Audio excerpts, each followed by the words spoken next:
कक्षा 6 के विद्यार्थियों का आज की हिंदी विषय की ऑनलाइन क्लास में हार्दिक स्वागत और अभिनंदन। हाँ तो प्यारे विद्यार्थियों, हम पढ़ रहे थे आपकी हिंदी व्याकरण का पहला पाठ, भाषा, लिपि और व्याकरण। इसमें हम पृष्ठ संख्या 6 तक पढ़ चुके थे और उसके आगे हम पढ़ेंगे। पृष्ठ संख्या 6 में बोलने के क्षेत्र के आधार पर भाषा के रूप, ये तो हम पढ़ चुके थे। उसके आगे हम पढ़ेंगे लिपि। और लिपि किससे कहते हैं, यानी भाषा को लिखने के ढंग को लिपि कहते हैं। तो आप सभी विद्यार्थी अपनी पाठ्य पुस्तक का पेज संख्या 6 खोलेंगे और जहाँ पर लिपि लिखा हुआ है वहाँ पर ध्यान रखेंगे और उससे आगे हम पढ़ेंगे और उसको समझेंगे, पढ़ने का अभ्यास भी करेंगे।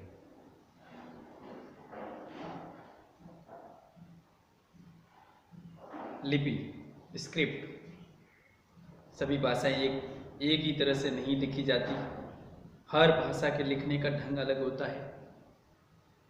हमारे देश की भाषाओं में हिंदी अलग तरह से लिखी जाती है, उर्दू अलग तरह से, पंजाबी अलग तरह से और तमिल अलग तरह से। भाषा को लिखने के लिए निर्धारित चिन्हों को लिखने की व्यवस्था या तरीके को लिपि कहते हैं। भाषा, लिपि, वाक्य विन्यास। हिंदी की लिपि देवनागरी। वाक्य विन्यास, हम सब भारतीय हैं। संस्कृत की लिपि देवनागरी।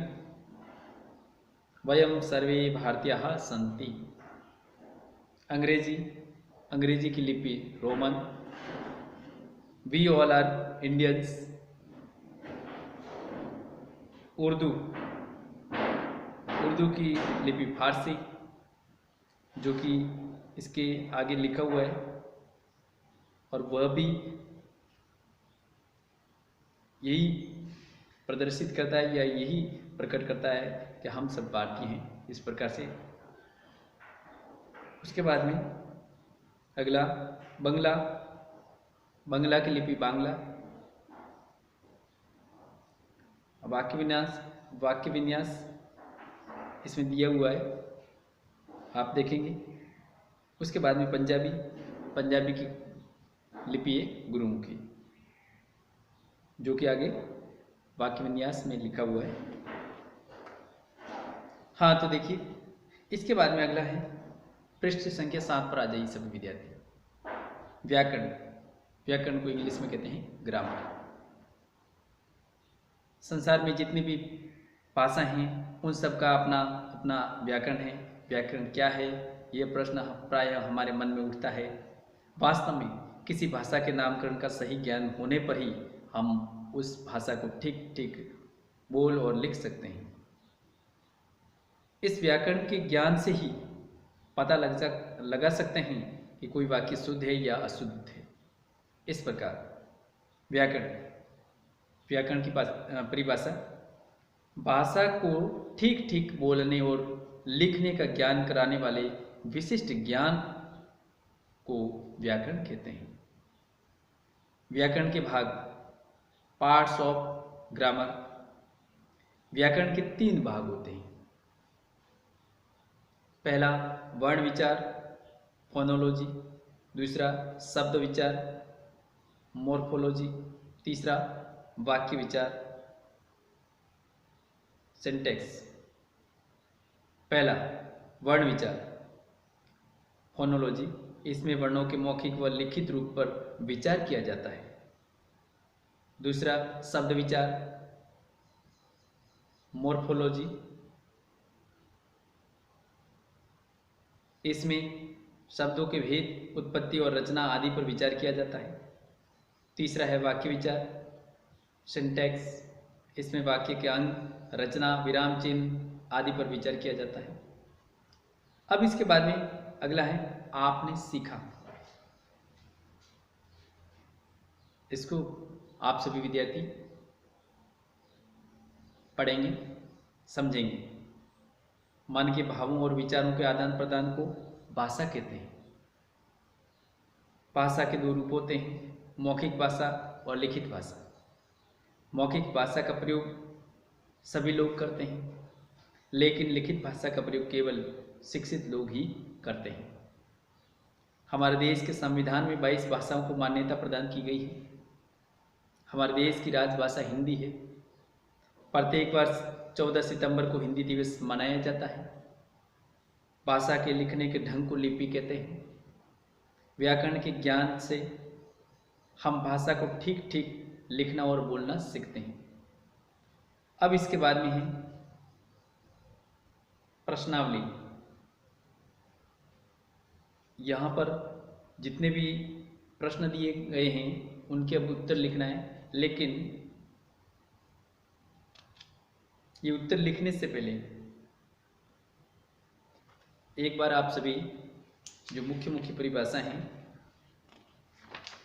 वो आप देखेंगे, समझेंगे और लिखेंगे। तो इसमें लिपि की परिभाषा।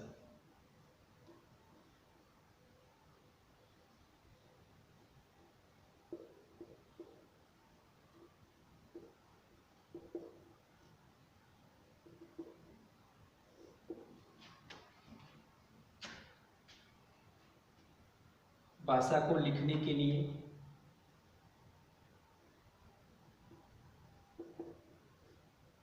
भाषा को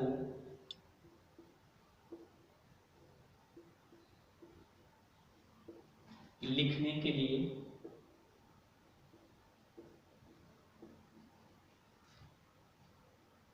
निर्धारित चिन्हों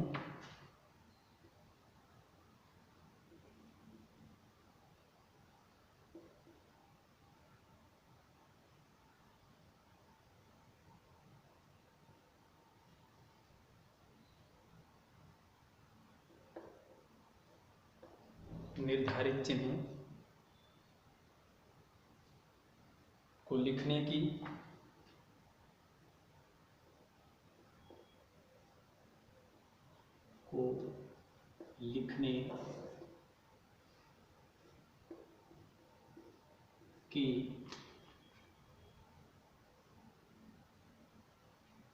व्यवस्था या तरीके को लिपि कहते हैं। लिखने की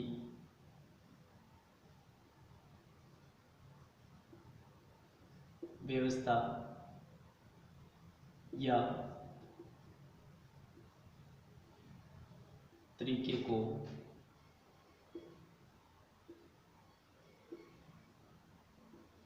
लिपि कहते हैं।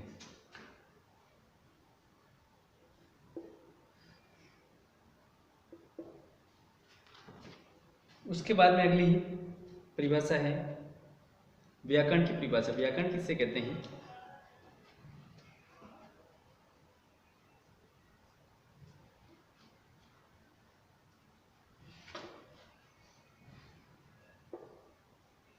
व्याकरण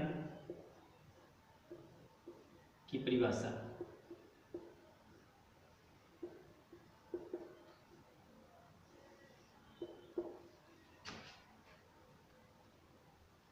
भाषा को ठीक ठीक बोलने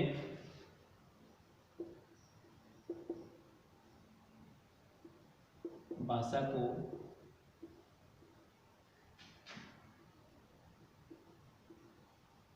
ठीक ठीक बोलने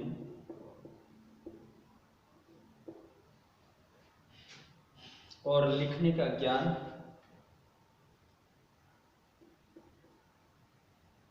और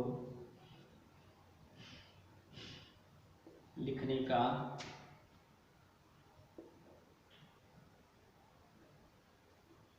ज्ञान कराने वाले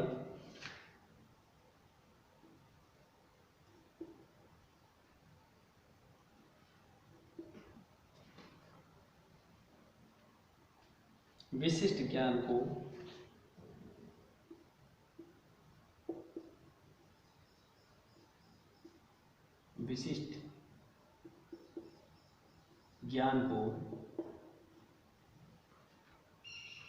व्याकरण कहते हैं।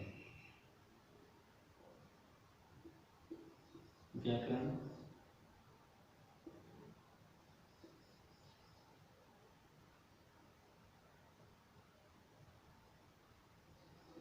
कहते हैं। तो ये जो मुख्य मुख्य परिभाषाएं थी वो आपको बोर्ड पर लिखवा दी गई। अब इसके बाद में पृष्ठ संख्या 7 पर आ जाइए सभी विद्यार्थी। और इसमें जो प्रश्न दिए हुए हैं उनके उत्तर लिखना है। तो आप अपनी पाठ्य पुस्तक है उसमें जो खाली जगह दी हुई है उसमें भरते रहेंगे। मैं उनका जो भी उत्तर है वो बताता रहूँगा।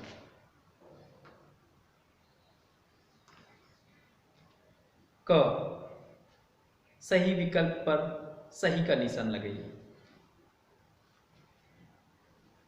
प्रश्न क है और क का जो पहला प्रश्न है,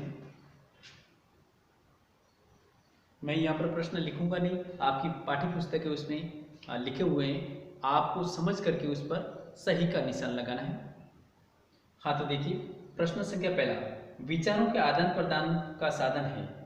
पहला विकल्प है भाषा, दूसरा विकल्प है लिपि, तीसरा विकल्प है व्याकरण। तो इसमें जो सही विकल्प है वह है भाषा, यानी विचारों के आदान प्रदान का साधन है भाषा। जो पहला विकल्प है उसको सही करना है।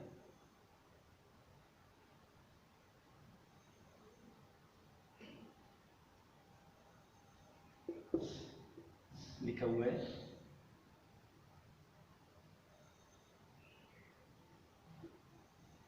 भाषा, और ऐसे जो बॉक्स बना हुआ है वहां पर आपको सही का निशान लगाना है। इसके बाद में अगला है दूसरा प्रश्न, सीमित क्षेत्र में बोली जाती है। सीमित क्षेत्र में बोली जाती है। पहला विकल्प है भाषा, दूसरा विकल्प है बोली, तीसरा विकल्प है पहला वर्ग दूसरा दोनों। तो इसका सही उत्तर है बोली, जो कि दूसरा विकल्प है।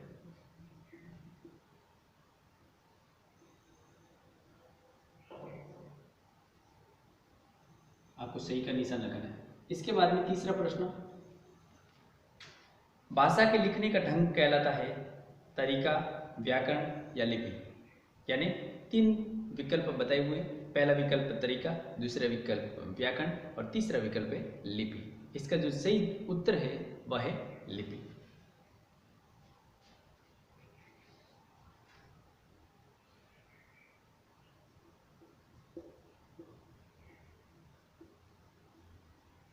जहां लिपि लिखा हुआ है उसके सामने वाला कोष्टक है उस पर सही का निशान लगाएं। उसके बाद में अगला है चौथा प्रश्न, देवनागरी लिपि में लिखी जाती है। पहला विकल्प हिंदी, दूसरा अंग्रेजी, तीसरा उर्दू। तो इसका सही उत्तर है हिंदी। चौथे का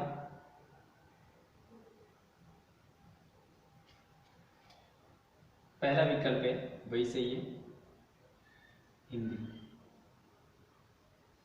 और आपको सही का निशान लगाना है। इसके बाद में पांचवा प्रश्न, भाषा के शुद्ध रूप का ज्ञान कराता है। पहला विकल्प अध्यापक, दूसरा व्याकरण, तीसरा मित्र। तो इसमें जो दूसरा विकल्प है व्याकरण वह इसका सही उत्तर है। पांचवे का दूसरा विकल्प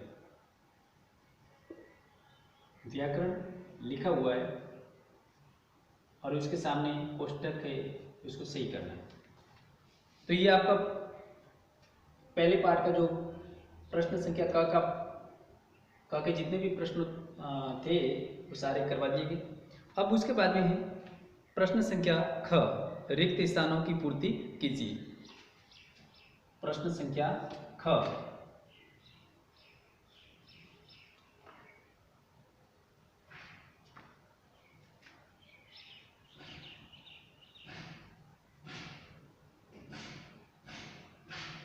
प्रश्न संख्या ख में रिक्त स्थानों की पूर्ति कीजिए। पहला, भाषा के खाली जगह रूप होते हैं, तो इसमें आप क्या भरेंगे 2। ख का पहला जहां खाली जगह है वहां पर आपको भरना है 2। उसके बाद में अगला है दूसरा प्रश्न, ख का दूसरा, आपस में बातचीत करना खाली जगह भाषा है, तो वहां पर आप क्या भरेंगे? मौखिक। क्या लिखेंगे? मौखिक। उसके बाद में तीसरा, ख का तीसरा, पत्र लिखना खाली जगह भाषा है, तो क्या लिखेंगे? कौन सी भाषा है? लिखित भाषा। तो यहां पर तीसरे में लिखेंगे लिखित।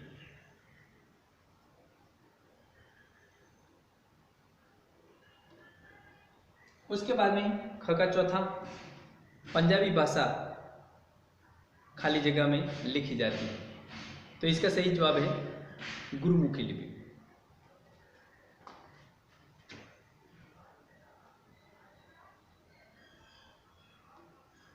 गुरुमुखी लिपि, तो ये आपको खाली जगह में पढ़ना है। पांचवा है, भारतीय संविधान में हिंदी को खाली जगह की मान्यता प्रदान की गई, तो वहां पर आप क्या लिखेंगे? राजभाषा। ख का पांचवा आपको लिखना है राजभाषा। राजभाषा, ये आपको जहां खाली जगह दी हुई है वहां पर पढ़ना है। तो ये ख तक हो गई। उसके बाद में है प्रश्न संख्या ग, सही मिलान कीजिए। प्रश्न संख्या ग, इसमें सही मिलान करना है। यहां पर दी हुई है ग का पहला,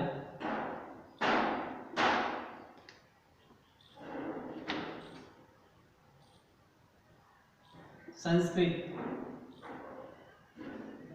दूसरा अंग्रेजी,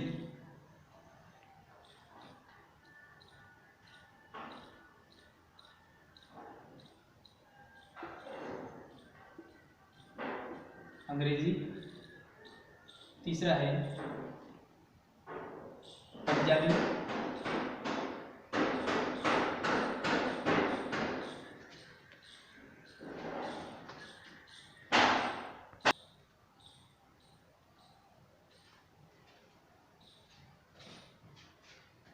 हाँ। इसके बाद में है ग का चौथा उर्दू,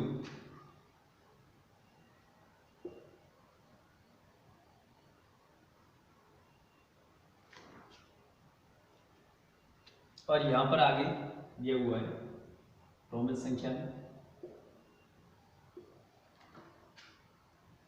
गुरुमुखी, जो कि लिपियां हैं।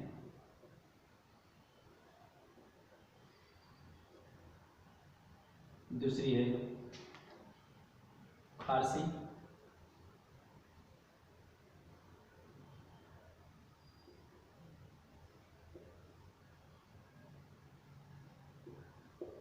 तीसरी है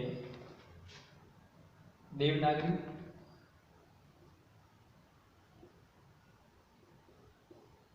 और चौथी है रोमन। हाँ, तो ये प्रश्न संख्या ग, सही मिलान कीजिए। यहाँ पर इस तरफ है वो भाषा है और दूसरी तरफ ये लिपियां हैं। अब संस्कृत की लिपि कौन सी है? तो संस्कृत की लिपि है देवनागरी, तो इसको इससे मिलान करना है।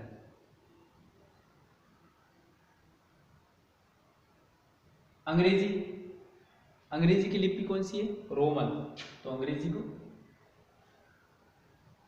इससे मिलान करना है। फिर उसके बाद में पंजाबी भाषा की लिपि कौन सी है? गुरुमुखी, तो गुरुमुखी ये 1 नंबर है, इसको इससे मिलान करना है। फिर उसके बाद में है चौथा उर्दू की लिपि कौन सी है? फारसी, तो यहाँ पर हम उसको इससे मिलान करेंगे। तो ये आपका प्रश्न संख्या ग भी हो गया। अब है घ, सही वाक्यों के सामने सही और गलत वाक्यों के सामने गलत का चिन्ह लगाइए। प्रश्न संख्या घ,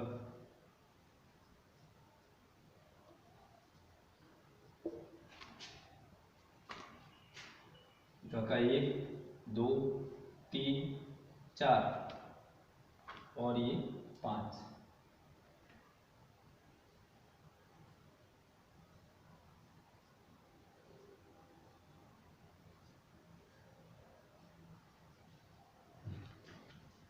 तो देखिए पहला है घ का पहला, भाषा का मौखिक रूप सर्वाधिक प्रचलन में है।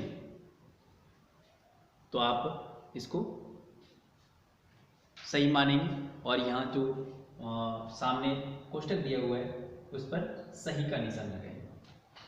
उसके बाद में दूसरा, हमारे देश में केवल 2 भाषाएं बोली जाती हैं।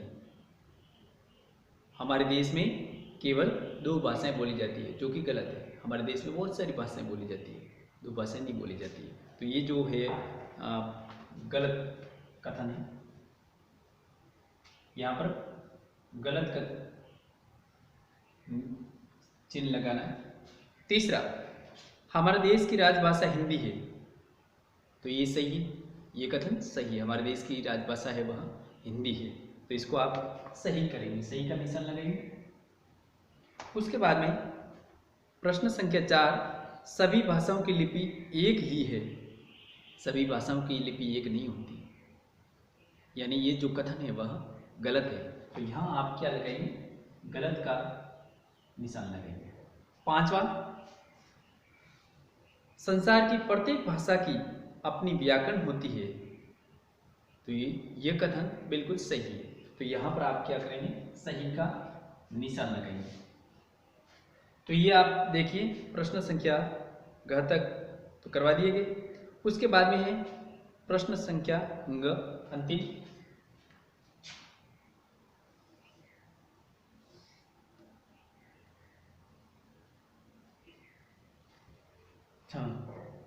पहला, वाद विवाद प्रतियोगिता में। तो वाद विवाद प्रतियोगिता में कौन सी ये भाषा का कौन सा रूप है। देखो प्रश्न पहले तो पढ़ लो। निम्नलिखित में भाषा का कौन सा रूप प्रयोग होता है, लिखिए। अब इसमें भाषा का कौन सा रूप प्रयुक्त हुआ है वह लिखना है। तो देखिए पहला है इसमें घ का पहला, वाद विवाद प्रतियोगिता।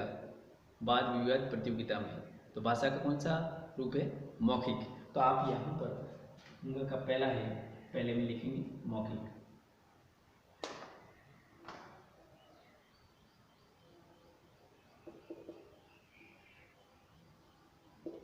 फिर उसके बाद में दूसरा, तीसरा, चौथा और 5वां। हाँ, दूसरा, प्रार्थना पत्र में। प्रार्थना पत्र को हम लिख करके किसी के सामने पेश करते हैं। तो ये प्रार्थना पत्र है, वह लिखित भाषा का उदाहरण है। तो यहाँ पर हम लिखेंगे, जो खाली जगह है वहाँ पर लिखना है लिखित, लिखित भाषा।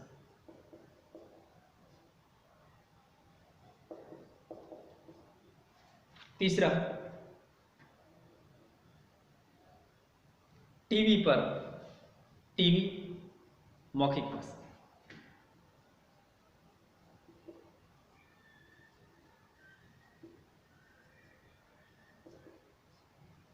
चौथा है समाचार पत्र में। समाचार पत्र में भी लिखा हुआ रूप देखने को मिलता है, जो कि हम उसको पढ़ते हैं। तो ये क्या है, भाषा का लिखित रूप है, लिखित रूप। 5वां, ट्रैफिक संचालन में। ट्रैफिक संचालन तो वह भी मौखिक रूप है।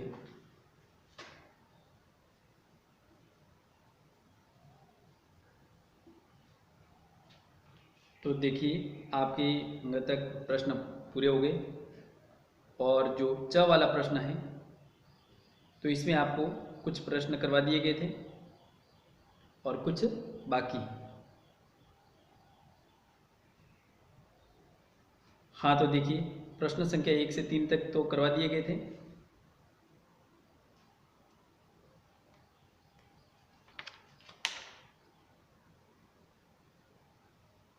और जो शेष बचे हुए हैं, यदि इनका आपको उत्तर नहीं आता है तो आप